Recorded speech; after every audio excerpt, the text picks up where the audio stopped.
আচ্ছা, পেয়ে যাওয়াটাই কি পূর্ণতা? পূর্ণতার আড়ালে অপ্রাপ্তির দীর্ঘশ্বাস, ভালো না থাকার হাহাকার, তা কি টের পাওয়া যায়? সবচেয়ে কাছের মানুষটা কি সেটা অনুভব করতে পারে?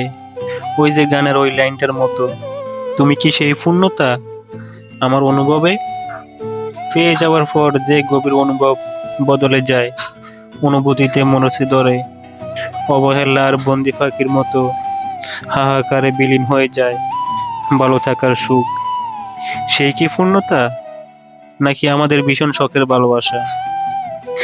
যে কোনো সম্পর্কে পূর্ণতা তখনই আসে যখন সেখানে ভালো থাকা হয়, মানসিক সুখটা থাকে। প্রেম আর সংসারের পথ চলাটা আলাদা, অনুভূতিটাও কখনো কখনো আলাদা। শুধু মানুষ দুটি এক, পার্থক্য থাকতেই পারে, তবে সেটা দিন আর রাতের মতো নয়। একসাথে সংসার করতে গেলে স্যার দুজনকেই দিতে হয়, নিজেদের দায়িত্ব আর কর্তব্যগুলো ঠিকঠাক পালন করতে হয়। যে কথাগুলো কোনো এক পড়ন্ত বিকেলে কাঁধে মাথা রেখে বলেছিলে, কিংবা মাঝরাতে ফোনের উপাস থেকে যে স্বপ্নগুলো এঁকে দিয়েছিলে, দু চোখের পাতায় সেই মানুষটাকে পাশে নিয়ে তা পূরণ করতে হয়, পূরণ করার চেষ্টা করতে হয়। সেই ছোট বড় সুখ আর স্বপ্ন পূরণের আনন্দে তবে একদিন আসে পূর্ণতা। অথচ বেশিরভাগ সম্পর্কে তার উল্টোটাই হয়। আমাদের কাছে পেয়ে যাওয়ার মানেই পূর্ণতা, আর পূর্ণতা মানেই অবহেলা।